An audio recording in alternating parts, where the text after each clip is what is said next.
Hello, everyone. Welcome to the refresher course in biomedical content writing.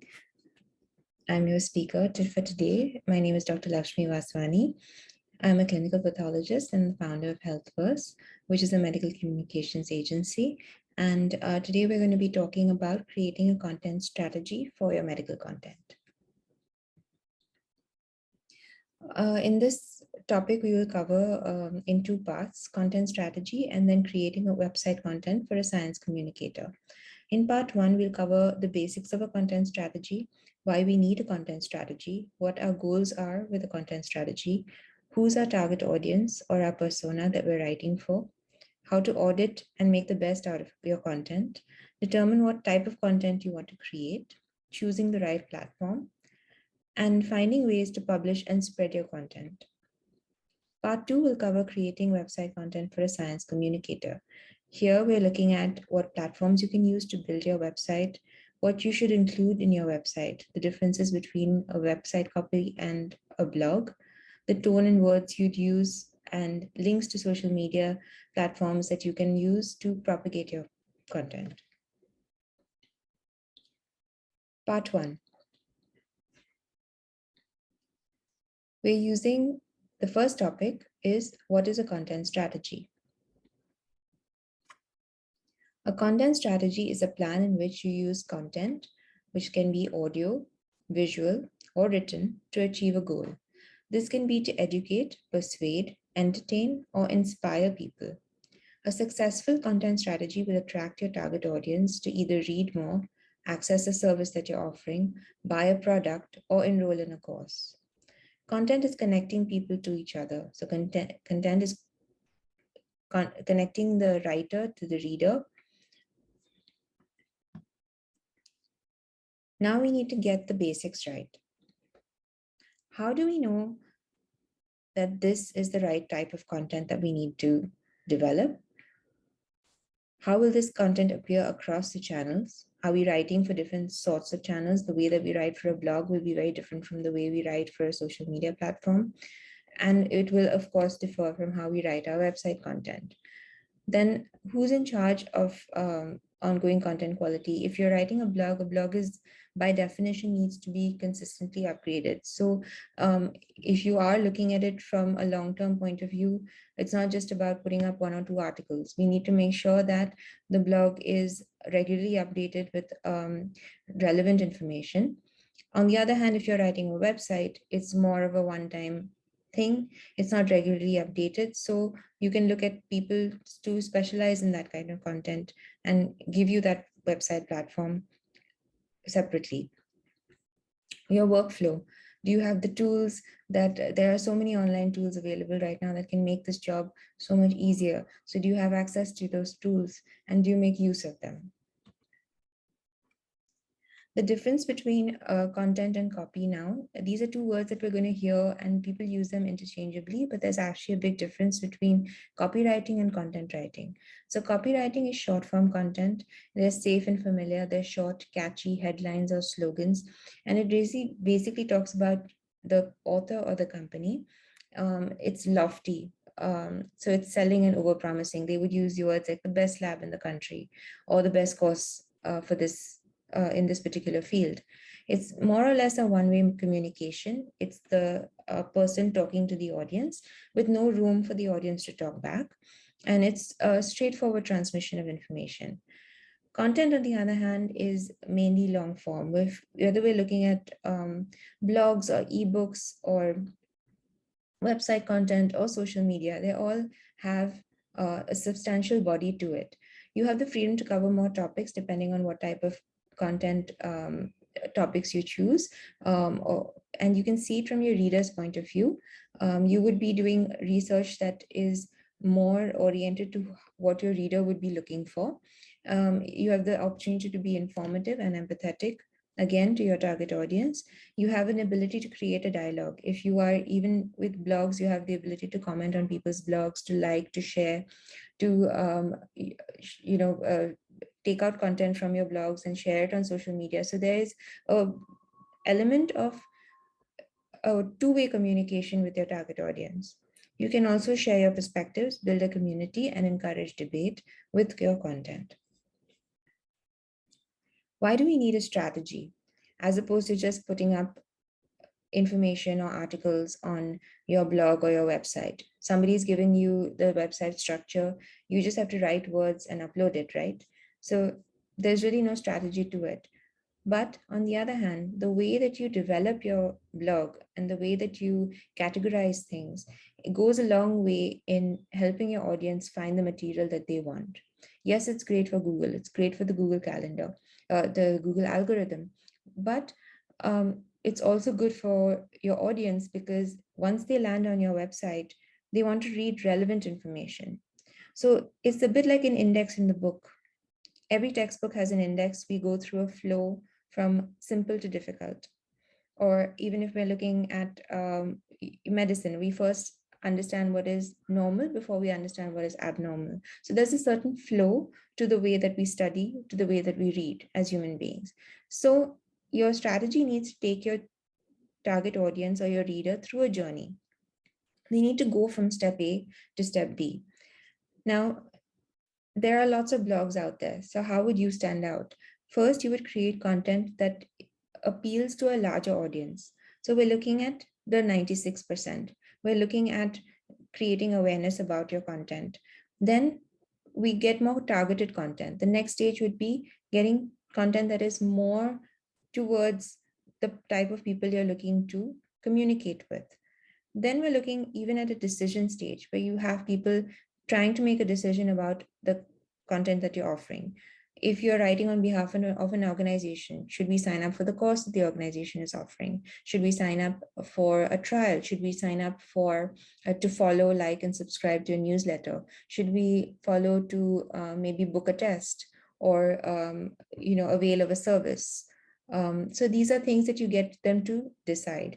Now, if we need to take it as an example of a medical technology agency or a company that's supplying a medtech product, first you would, for awareness, you're writing to anybody in the healthcare industry, right? So you can create content for, supposing you have an ECG monitoring device. Okay, so now you need to write about that. Somebody's told you to write blogs about that. Now, awareness can be anybody who's looking to better their health in this day and age. They want a heart rate monitor at home, like how everyone wants an oxygen monitor at home. So a heart rate monitor which can accurately measure their heart rate even when they're moving or exercising. That can be anybody from any age group. When can you narrow it down? When you then talk about the benefits of that of people who've already had heart disease, right? They already know that there's something wrong with their heart and they've had either treatment or they're working towards bettering their heart health. And they think that a heart rate monitor will help them in that goal. So then you create information that's more targeted towards that particular demographic. Then we get even narrower. Then we get to a person who is seriously contemplating buying that medtech for the betterment of his health. So at that point, we look at the benefits of that technology, the pricing that you're going to offer, how it compares to other material, and maybe a free demonstration or a demo video. And that's how you get them at that point to the decision stage.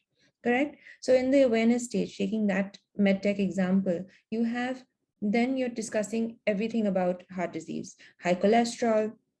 You can talk about different heart failure, causes of heart failure, diet for heart disease. So you're capturing a very wide audience just to get them aware about heart disease.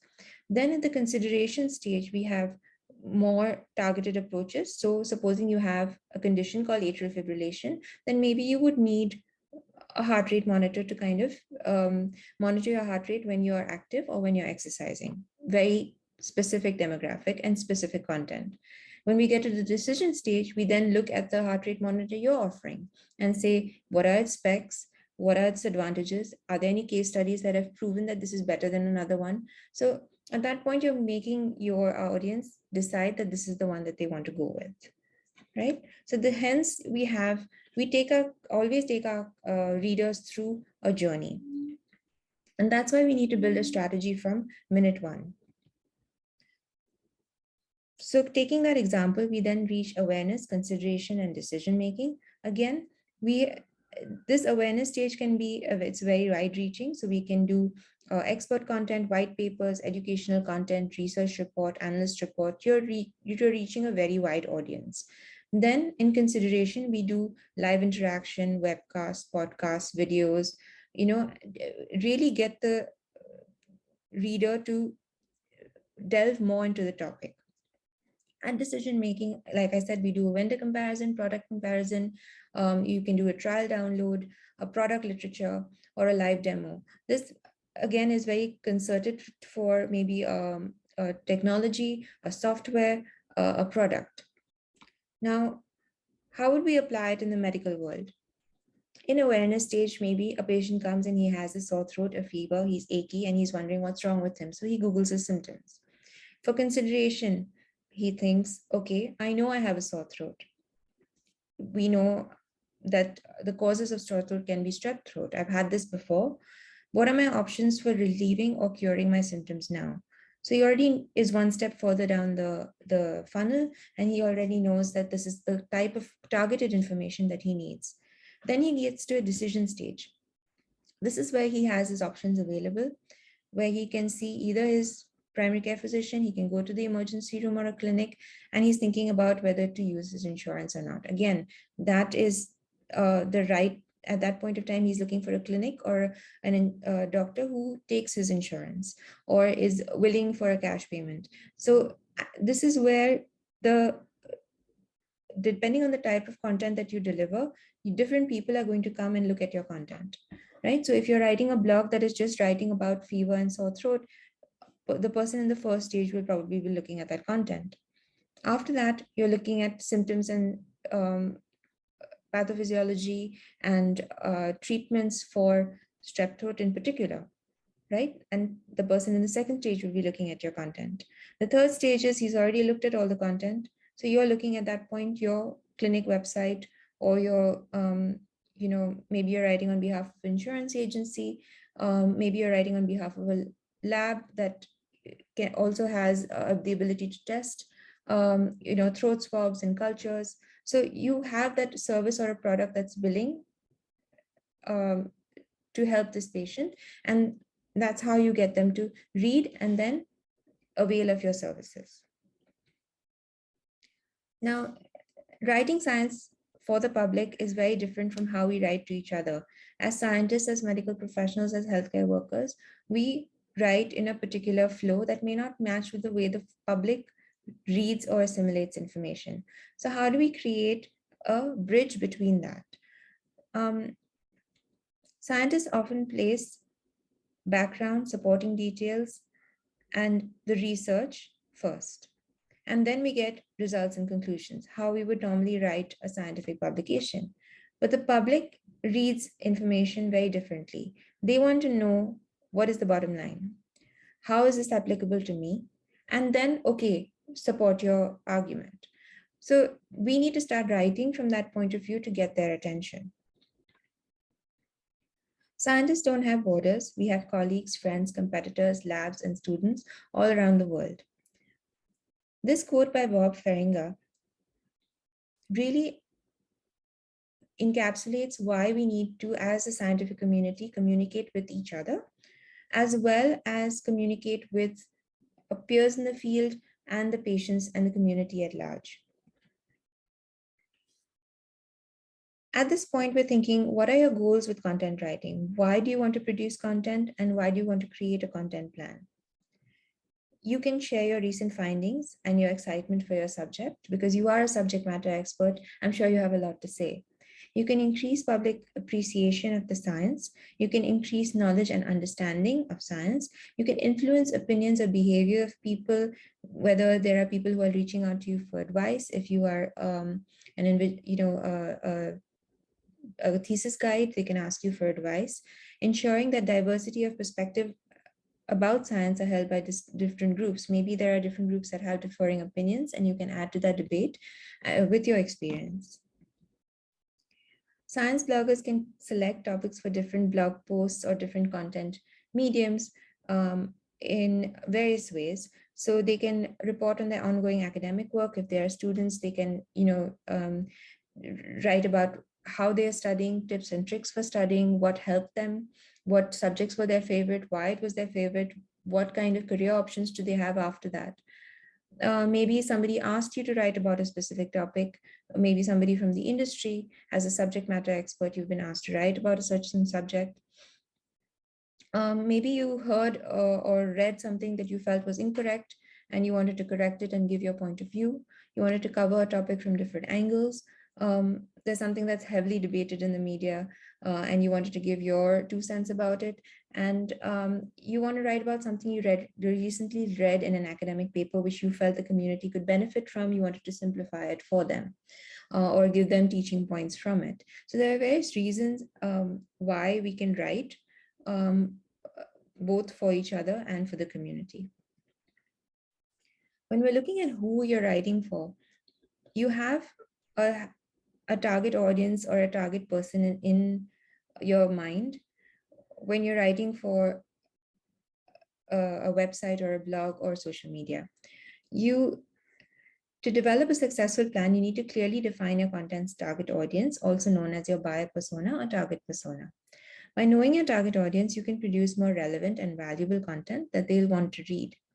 So actually give your persona an age, a job title, their highest level of education, the type of social network that they will probably be on, the industry that they belong to.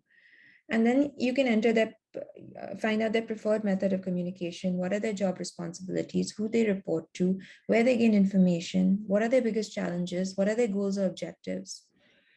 So for an example, supposing you have a PhD student who's looking to specialize in a particular area, and they're looking online for information.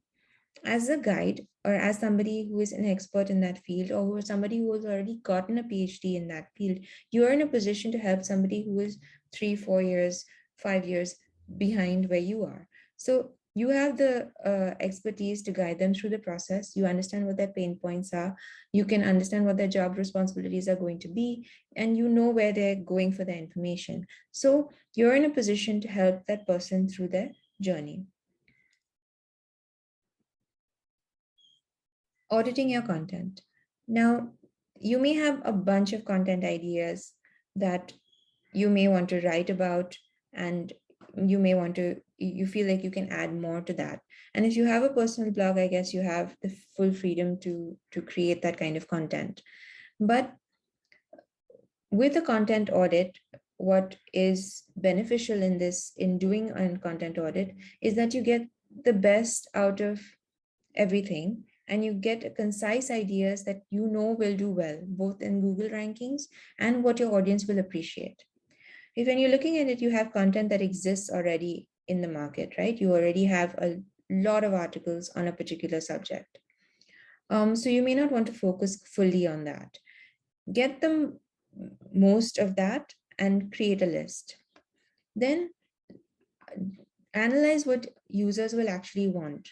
Talk to your friends, talk to your students, talk to your community, talk to your family, and see what is lacking, see where they are getting most confused, and maybe find an overlap between the content that exists and the content that they actually need. Then maybe somebody's asked you to create that content for them. So what are their requirements for that content? Either your organization or a company has asked you to write for their blog or their product. So the ideal piece of content takes into consideration the content that already exists and eliminates that which is too common, the content that the users want, eliminating fluff content that they probably don't want or need, and content that the client wants or somebody who's asked you to create that content. And a good mix of that will give you very relevant content ideas. So a content audit will help you determine what resonates best with your audience, identifies gaps in your topic clusters, and brainstorms fresh content ideas. You can find out which aspect of your work or experience will work well with your target audience. For example, if you're writing to PhD students, you can write a blog post with tips on how to write a good thesis. Find content related to that topic, examples from your own personal experience, and maybe the tools that you've used. This is an example of how you can help your target audience with personal experience that you already have. Again, when you're looking for content ideas, we can look to write about what you're passionate about, write about what you can add context to. Maybe you have a theme already of a blog or a topic cluster, and it should fit into that. It should be relevant to your readers, within your expertise, and it may be something that you feel deserves more media attention and that you can add a new angle to, something that you may have a strong opinion of, something that you are known for, and then otherwise your personal experience. Now, what type of content you can create? You may have a lot of ideas, but you don't know how to concretely put it down on paper. For that, there are various websites that can help you kind of narrow down, because science in your field, any scientific field, is too large, and you may need help kind of narrowing down what you want to talk about. So there are websites like Blogabout, which basically gives you, you enter a few keywords and they can give you a few ideas on where to start, what people are looking for in this field, what they're tracking, what kind of information they're Googling about the keywords that you're offering. There's also BuzzSumo, which can basically get you ideas at your fingertips. They give you content research. They'll index billions of articles that are about the type of content you want to develop or the topic that you want to develop. And then Feedly basically gives you what people are looking for and helps you decide what will actually help your target audience.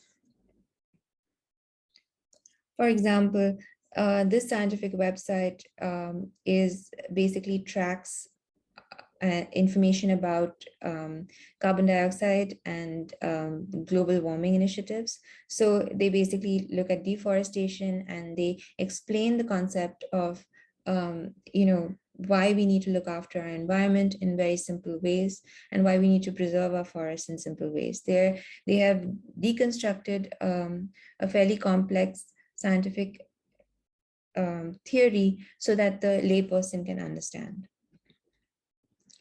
This website from the University of Queensland is basically written by a PhD student, and they have various blogs on this, but basically they look at something that they would be studying. Here they're looking at medicinal plants that you may have in your backyard. So again, it's very relevant to the community at large, but it's also showcasing scientific knowledge as well.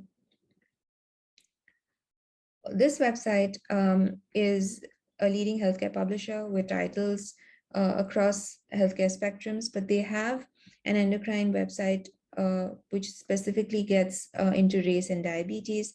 It gives patients and caregivers the right tools and the right information to kind of navigate if they are suffering from diabetes or they have any endocrine related issues. There's a large amount of information that is purely patient centric from this point of view.